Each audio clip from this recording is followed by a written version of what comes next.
नाज़रीन, प्रोग्राम कलाम हयात के साथ मैं हूँ आपका होस्ट पास्टर सुहेल सादिक। किताब मुक़द्दस में लिखा है, तेरा कलाम मेरे कदमों के लिए चिराग और मेरी राह के लिए रोशनी है। नाज़रीन, आज हमने कलाम मुक़द्दस की खिदमत के लिए जिस खादिम को दावत दी है, पास्टर एजाज अनवर गिल साहब को, किसी तारीफ़ के मुताज नहीं, खुदा उनकी खिदमत शब रोज़ कर रहे हैं। आइए इनसे खुदा का कलाम सुनते हैं। खुदावंद के अज़ीम बाबरकत और जलाली नाम में आप सबकी सलामती हो। जितने लोग हमें जो है वो टेलीविज़न पे देख रहे हैं, उन सब का शुक्रिया अदा करते हैं। और ख़ुसूसन मैं शुक्रगुज़ार हूँ पास्टर जॉन इकबाल साहब का और हमारी जॉन टीवी की, जहाँ पे हम मौजूद हैं, इनकी सारी टीम का शुक्रगुज़ार हैं। ख़ुसूसन पास्टर सुहेल सादिक साहब का शुक्रगुज़ार हूँ, जिन्होंने यहाँ पर इनवाइट किया। तो मैं शुक्रगुज़ार हूँ खुदावंद का, जिसने ये मौका अता किया कि आपके सामने खुदावंद के कलाम में से चंद एक बातें जो है वो पेश कर सकूँ। तो आज खुदावंद के कलाम में से हम कुछ तालीमी बातें जो हैं वो देखेंगे। मेरे साथ आप देख सकते हैं होसिया की किताब पुराने अहदनामा में से होसिया उसका 4 बाब और उसकी 6 आयत से हम खुदावंद के कलाम में से देखेंगे। खुदावंद के कलाम में कुछ यूँ मरकूम है, मेरे लोग अदम मार्फत से हलाक हुए, चूँकि तूने मार्फत को रद्द किया,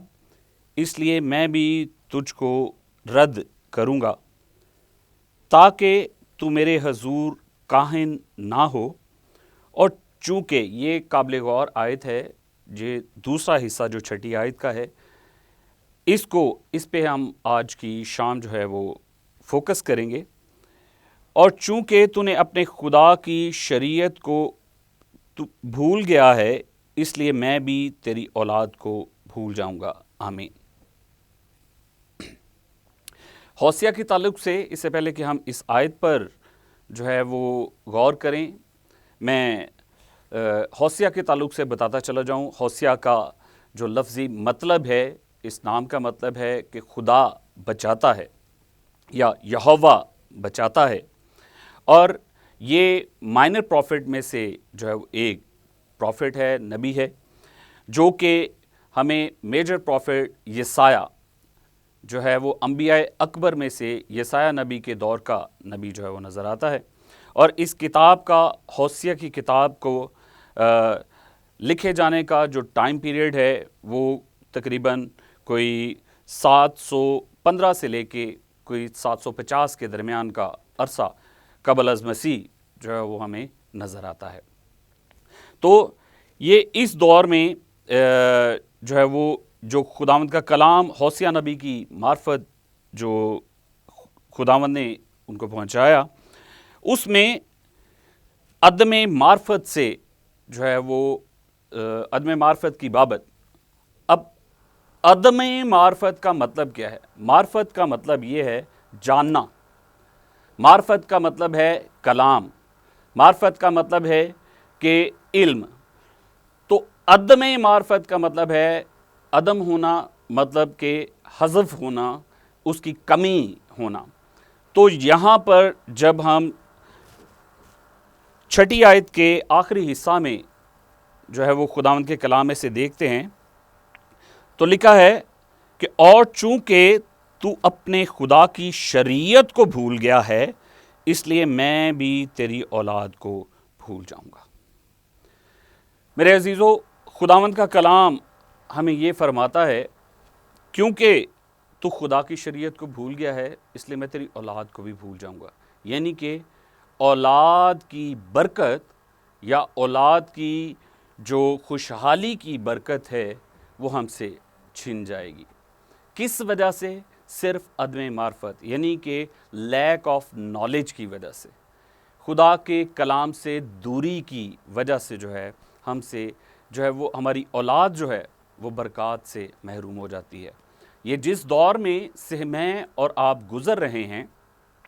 ये दौर बड़ा मुश्किल दौर है। और खुदावंद का कलाम इस बात का शाहिद है कि अखीर ज़माना में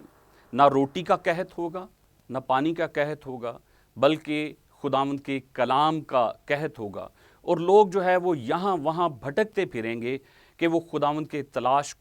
خداوند کے کلام کو تلاش کریں، لیکن ان کو کلام جو ہے وہ نہیں ملے گا۔ اسی وجہ سے خداوند شروع ہی سے جو ہے وہ اپنے انبیاء کو جو ہے وہ یہ بات واضح کرتا رہا۔ خداوند اپنے انبیاء کے ذریعہ سے یہ بات کہلواتا رہا کہ میرے کلام کو جو ہے وہ اپنی ضروری خوراک سے زیادہ ذخیرہ جو ہے وہ کرنا۔ اور ہم پرانے عہد نامہ سے جب یشوع کی کتاب جو ہے وہ دیکھتے ہیں تو یشوع کی کتاب میں ہم دیکھیں کہ ہمیں کیا نظر آتا ہے کہ یشوع کی کتاب اس کا پہلا باب خداوند کے کلام کے حوالہ سے یشوع کو جو بات کی گئی، خداوند کے طرف سے جو ہے ہدایت دی گئی کہ پہلا باب، یشوع پہلا باب اور 8ویں آیت، بڑی مشہور آیت ہے، لکھا ہے کہ شریعت کی یہ کتاب تیرے منہ سے نہ ہٹے، بلکہ دن اور رات اسی کا دھیان ہو، تاکہ جو کچھ اس میں لکھا ہے اس سب پر تو احتیاط کر کے عمل کر سکے، کیونکہ تب ہی تجھے اقبال مندی کی راہ نصیب ہوگی اور تو خوب کامیاب ہوگا۔ اب کامیابی کا گر جو ہے، زندگی میں کامیابی کا گر خداوند کے کلام نے یشوع کو جو ہے یہ بتا دیا، اور ساتھ ہی ساتھ خدا نے یشوع کو یہ بھی کہا کہ جس طرح میں موسیٰ کے ساتھ تھا تیرے بھی ساتھ رہوں گا، فقط شریعت کی یہ کتاب جو ہے تیرے منہ سے نہ ہٹے، یعنی کہ خداوند کا کلام تیرے منہ سے نہ ہٹے، اور کسی اور وقت میں نہیں، مطلب کہ صبح دوپہر شام، جس طرح دعا کے حوالے سے زبور نویس جو ہے وہ فرماتا ہے کہ میں صبح شام اور دوپہر کو فریاد کروں گا اور کراہتا رہوں گا اور وہ میری آواز سن لے گا، تو خداوند ہماری آواز بھی سنتا ہے، وہ اس وقت جب ہم اس کی آواز کو، اس کے کلام کو اپنے اندر جو ہے وہ لینے والے ہوتے ہیں۔ تو یہاں پر جو اس آیت میں یشوع کو جو وہ کہا گیا کہ دن اور رات اسی کا دھیان ہو، تاکہ جو کچھ اس میں لکھا ہے اس پر تو احتیاط کر کے عمل کر سکے۔ دو چیزیں ہیں اس آیت میں، دو چیزیں یہ کہ پہلی بات تو یہ کہ دن رات اس کا دھیان رہے۔ دن رات دھیان ہونے کا مطلب یہ نہیں ہے کہ صرف دن کے کسی اسپیسیفک ٹائم پہ، کسی ٹائم پیریڈ پہ، کسی خاص وقت پر دن کے، یا رات کے کسی پہر میں۔ بہت سارے لوگ اس بات پر جو ہے وہ اتفاق کرتے ہیں، اور بہت سارے لوگ اس چیز کو جو ہے پروموٹ کرتے ہیں کہ جی رات کے کسی ایسے پہر میں یا صبح کا وقت ایسا ہوتا ہے جب آپ زبور پڑھیں یا مکاشفہ پڑھیں یا کچھ اور جو ہے وہ اس کا ورد کریں۔ خداوند کا کلام ہمیں یہ نہیں سکھاتا۔ دن اور رات جب یہاں پر کہا گیا ہے تو اس کا مطلب یہ ہے the whole day and the whole night, means کہ مکمل دن اور مکمل رات آپ کے پاس ہے، کہ آپ کے دماغ میں خداوند کا کلام چھپا ہوا ہو، آپ کو ازبر یاد ہو کہ خداوند کا کلام کیا کہتا ہے، تو پھر آپ ہر طرح کی بدی سے، ہر طرح کی برائی سے، ہر طرح کی شہوت سے، ہر طرح کی بری سوچوں سے، ہر طرح کے ابلیس کے حملہ سے محفوظ رہ سکتے ہو۔ تو اسی وقت جو ہے وہ تجھے سرفرازی ملے گی، اسی وقت تو اقبال مند ہوگا جب یہ شریعت کی یہ کتاب تیرے منہ سے نہیں ہٹے گی، یہ احکام تیرے منہ سے نہیں ہٹیں گے، اور تجھے دن اور رات ان کا دھیان رہے گا، اور تو اسی کے مطابق۔ یہاں پہلی بات یہ تھی کہ دن اور رات اس کا دھیان تجھے رہے، اور دوسری بات جو ہے وہ بڑی غور طلب ہے، اور وہ ہے کہ اس سب پر تو احتیاط کر کے عمل کر سکے۔ عمل کرنا بھی جو ہے وہ بہت ضروری ہے، صرف اس کا دھیان ہی نہیں رکھنا۔ بعض اوقات ہم یہ کرتے ہیں کہ خداوند کا کلام پڑھ تو لیتے ہیں، خداوند کا کلام جو ہے وہ فارمیلٹی کے طور پہ صبح اٹھتے ہیں 5 منٹ جو ہے وہ کوئی آیات جو ہے وہ پڑھتے ہیں، یا رات کے وقت جو ہے وہ کوئی ایک باب یا کچھ باتیں جو ہے خداوند کے کلام میں سے دیکھتے ہیں، اور پھر اپنے کاموں میں مصروف ہو جاتے ہیں۔ لیکن پھر اور اس طرح بھی ہوتا ہے کہ ہم कलीसिया के अंदर जब हम इबादत में होते हैं तो बहुत सारे लोग जो हैं वो वक्ती तौर पर जो है वो ज़ाहिरी तौर पर जो है वो कलीसिया में मौजूद तो होते हैं, ज़ाहिरी तौर पर ये तो लगता है कि वो खुदावंद के कलाम को सुन रहे हैं। जब स्टेज से डाइस से कलाम उन तक पहुंचाया जा रहा होता है तो वो ज़ाहिरी तौर पर जो है वो स्टेज पर निगाह किए रखते हैं और ज़ाहिर यही होता है कि वो खुदावंद का कलाम सुन रहे हैं, लेकिन बातनी तौर पर और सोचों में वो कहीं और जो है वो मुंतशर हुए होते हैं, मुंतकिल हुए होते हैं, कहीं और उनका जहन जो है वो उनको लेके गया होता है, किसी और सोच में वो डूबे होते हैं। तो इस तरह नहीं, बल्कि दिल से खुदावंद के कलाम को जो कबूल करता है, दिल से उस कलाम को जो वो लेता है और उस पर एहतियात से अमल भी करता है। अब यहाँ पर एक वर्ड बड़ा गौर तलब है, लिखा है उस सब पर जो कुछ इसमें लिखा है। यशवा पहला बाब उसकी 8वीं आयत का दूसरा हिस्सा लिखा है, जो कुछ इसमें लिखा है उस सब पर तू एहतियात करके अमल कर सके, एहतियात करके। अब जो लफ्ज़ एहतियात यहाँ पर इस्तेमाल हुआ है, उस लफ्ज़ का मतलब ये है कि हमें बहुत सारी चीज़ों से एहतियात करने की, परहेज़ करने की ज़रूरत है। और परहेज़ किस तरह, अब ये मैं आपको बताता हूँ एक मिसाल के ज़रिए से, जो खुदावंद के कलाम में से, जो कि मसीह यस्सू के हवाला से है, कि जिसके अंदर कलाम होता है वो ही जो है वो डिलीवर कर सकता है और एहतियात से अमल भी कर सकता है। आप सब जो है वो जानते हैं, कलाम को पढ़ने वाले लोग जो है वो इस बात को जानते हैं कि यीशु मसीह भी गुनाह के वसीला से, इब्लीस के वसीला से आजमाया गया है। यीशु मसीह को भी इब्लीस ने आजमाया और इब्लीस जो है वो मसीह को आजमाने के लिए उससे कहते हैं कि